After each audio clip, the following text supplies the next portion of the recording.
Hello， 各位朋友，歡迎收睇我嘅頻道，我係灣區治阿明。今日嚟到中山市火炬開發區拍攝一個3房2廁大精裝修嘅二手樓展示到俾大家睇啊！成個大灣區，阿明除咗做一手別墅、二手別墅，仲有大灣區嘅一手屋苑、二手屋苑嘅。如果大家過到嚟睇完一手，又想揾二手去對比一下嘅話呢，阿明有好多房源可以提供到俾你哋去參考嘅。呢個健康花城咧係分4期嘅，最新一期咧就係我稍後要展示到俾大家睇嘅健康花城璞悅第4期啦。其實阿明咧喺呢個屋苑咧都已經住咗3年嘅時間啦，俾我嘅感覺啦真係好方便，甚至比東區仲要更加方便啊！不過呢啲我嘅個人體驗啦，因為阿明每日瞓醒就要周圍去跑盤拍攝房源俾大家睇噶啦，所以交通便利方式咧，對於一啲經常要跨城通勤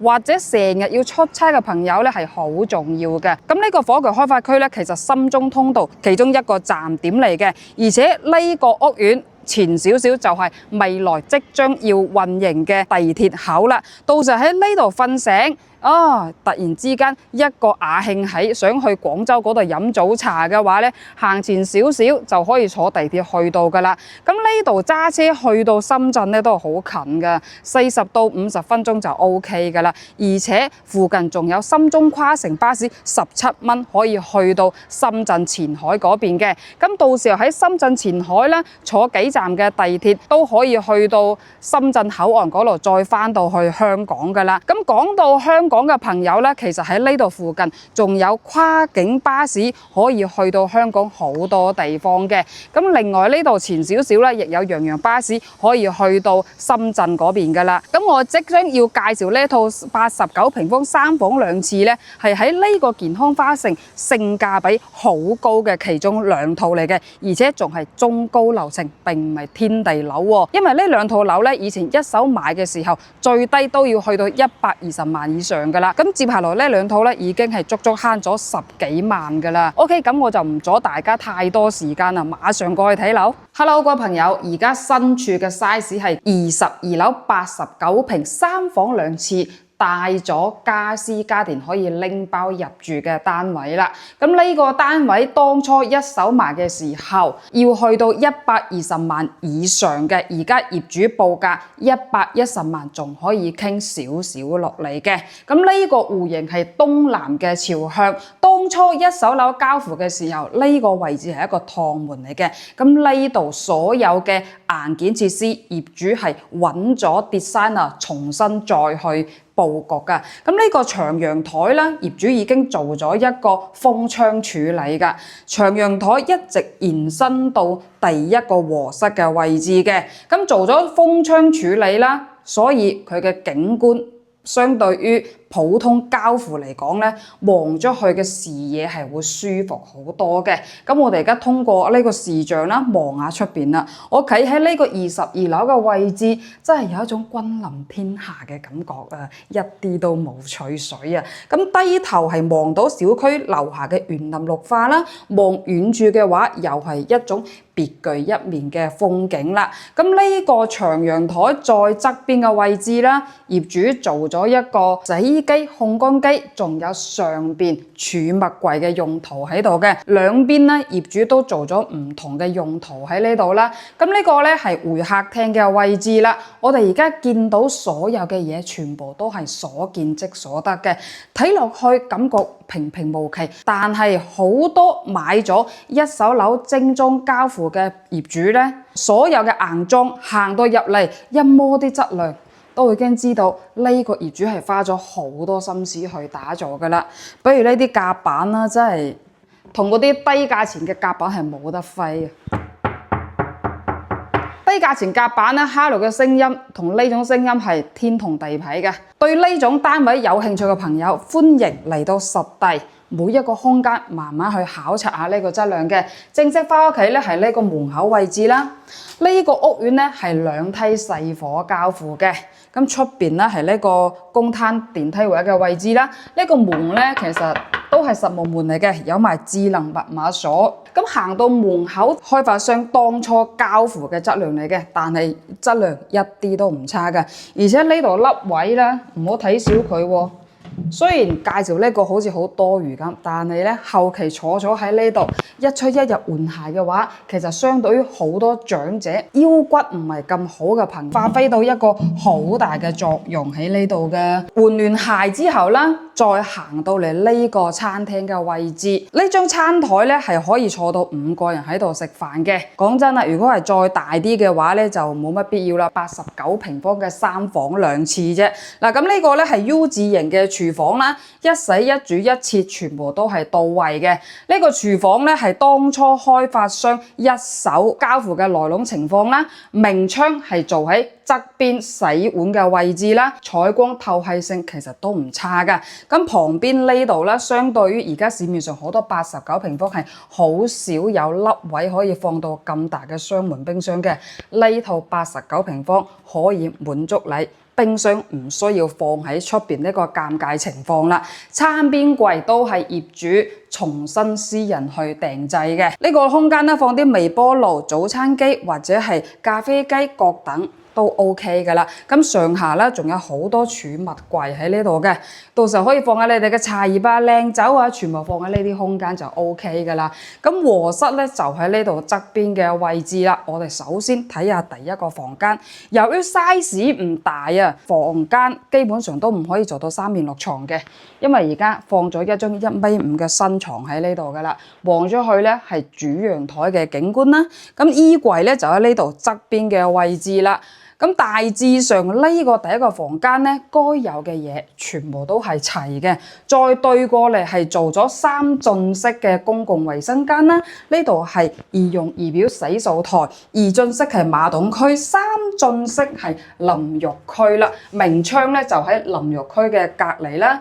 講到隱私性咧，大家都唔需要擔心，業主已經貼咗磨砂膜喺呢度㗎啦。麻雀雖細，但係5臟俱全嘅。OK，第二個房間適合做一個朋友過嚟過夜啊，或者係自己嘅子女房間用途啦。床咧而家係放咗一張1.5米嘅床嘅，明窗喺床尾對開去嘅位置。其實每個房間衣櫃全部 set 好晒㗎啦。OK，第三個主人房係套房嘅空間嚟嘅，行到入嚟啦，主人房嘅乾濕分離衛生間啦。其實洗手間冇乜必要去介紹嘅，全部都係大同小異。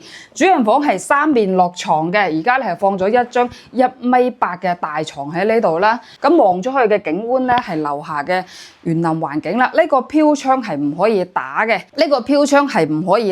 但係業主左右兩邊都加裝咗一個儲物櫃喺呢度嘅。咁到時候大家要喺房間嗰度睇書啊，或者係放好多嘅化妝品啊，左右兩邊嘅儲物櫃都可以存放喺入邊噶啦。咁再對過去呢個方位咧，就係洗手間隔離嘅位置，業主係 set 咗一個好大嘅衣櫃喺呢度嘅。其實呢套單位細細地咧，好適合香港或者深圳、珠海嘅朋友翻到嚟呢度退休養老、度假各種嘅用途嘅。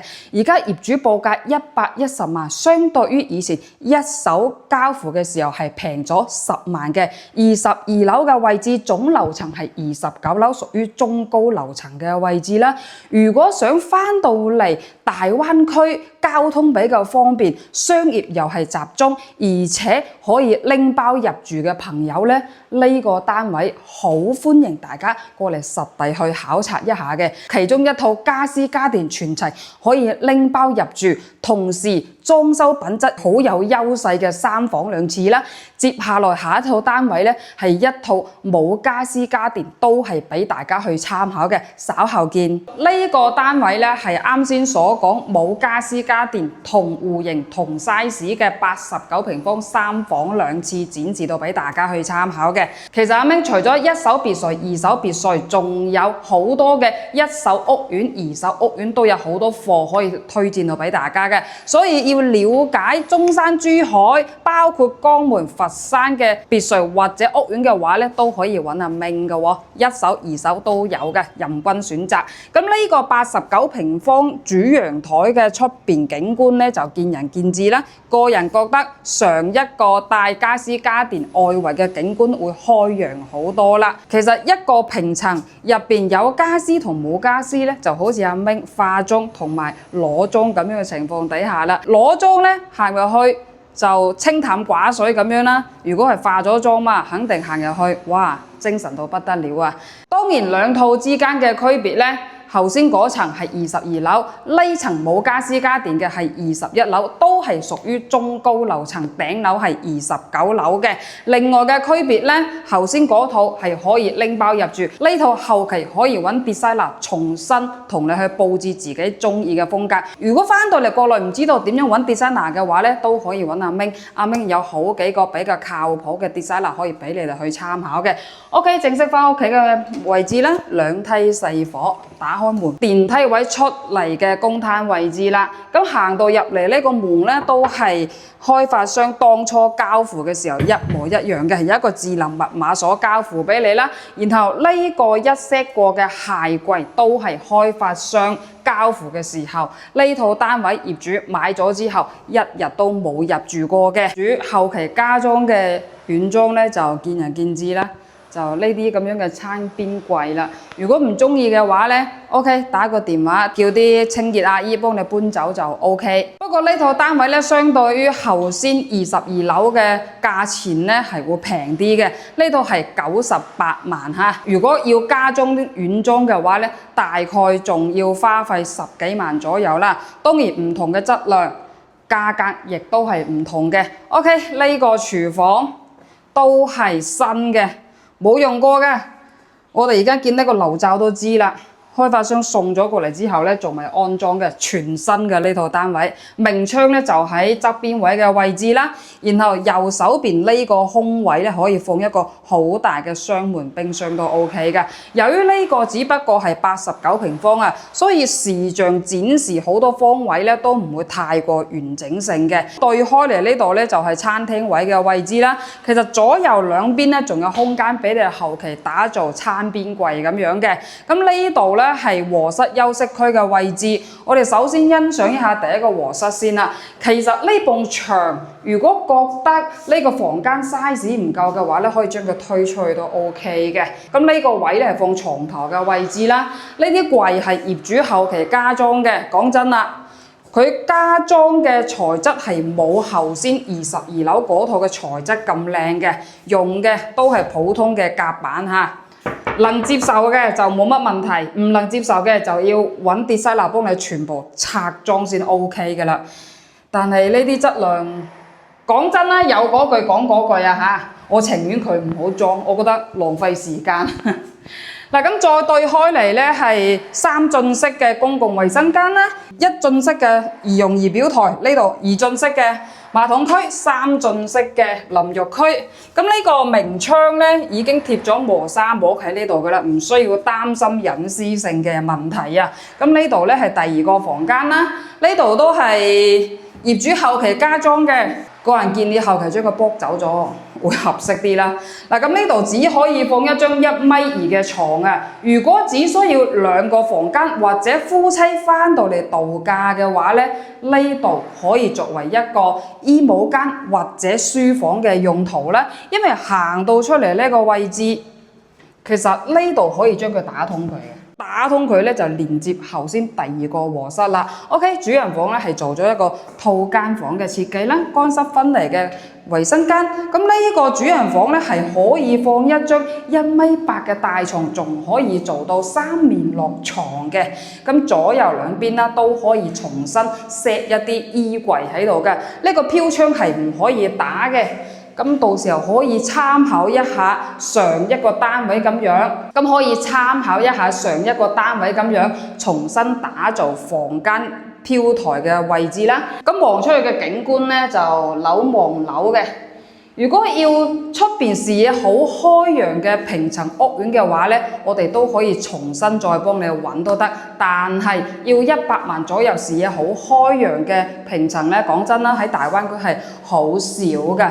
咁呢套總價98萬，相對於健康花城四期嚟講呢，性價比真係做到好高㗎啦。畢竟一手賣嘅時候係要去到120萬以上嘅，如果25樓嘅話呢，起碼要去到125萬到130萬之間㗎啦。咁點解今日特意過到嚟呢個健康花城璞悅拍攝屋苑俾大家參考呢？因為呢度火炬開發區周邊嘅交通係比較方便，商業亦都係好集中嘅，去深圳係好近嘅。喺呢度附近有深中跨城巴士，17蚊可以去到深圳前海嗰邊㗎啦。所以如果覺得深圳嘅樓價貴嘅朋友，可以過到嚟呢個健康花城璞悅去居住嘅，98萬相當於深圳已經平幾個 double 嘅價錢㗎啦。因為坐個巴士17蚊就可以去到啦，係咪？另外喺呢度揸車去到深圳前海嘅話，按照我平時揸車嘅速度呢，係45分鐘左右啦。咁講到香港嘅朋友，呢度嘅交通情況點樣來回呢？其實喺呢度對面嘅商場太陽城商業綜合體樓下有洋洋巴士，可以坐巴士去到深圳灣口岸附近嘅，到就喺深圳灣口岸嗰度咧，返到香港就 OK 㗎啦。另外咧，呢度附近嘅富逸城商業綜合體，仲有 Coco City 商業綜合體樓下都有跨境巴士，係直達去到香港好多地方嘅。如果喺呢度揸車去到港珠澳大橋嘅話咧，就需要50分鐘嘅時間啦。咁關於商業咧，其實呢個健康花城都係比較集中嘅。對面就係火炬開發區太陽城板塊嘅太陽城商業綜合體，一共係有5層嘅，行路就可以去到㗎。衣食住行吃喝玩樂，包括電影院各等，全部都係一應俱齊嘅。再唔係嘅話咧，喺呢度前少少仲有張家邊。咁呢個步行街咧，亦係所有嘅衣食住行啊，亦有好幾間嘅商業綜合體喺呢度嘅。另外一點啊，呢個小區前少少就係未來即將要運營嘅地鐵口啦。如果返到嚟呢度居住覺得無聊嘅話，喺呢度前少少嘅地鐵口可以去到廣州嗰邊飲個早茶，飲完早茶再返到嚟呢邊都 OK 嘅。呢個健康花城除咗89平方之外啦，另外仲有110平方嘅細房、125平方嘅細房都係有嘅。其實中山珠海除咗一手樓之外啦，我哋仲有好多大大細細嘅二手樓都可以提供到俾大家去參考嘅。OK， 咁我就唔阻大家太多時間啦，希望大家點個拎支持一下，多謝晒大家。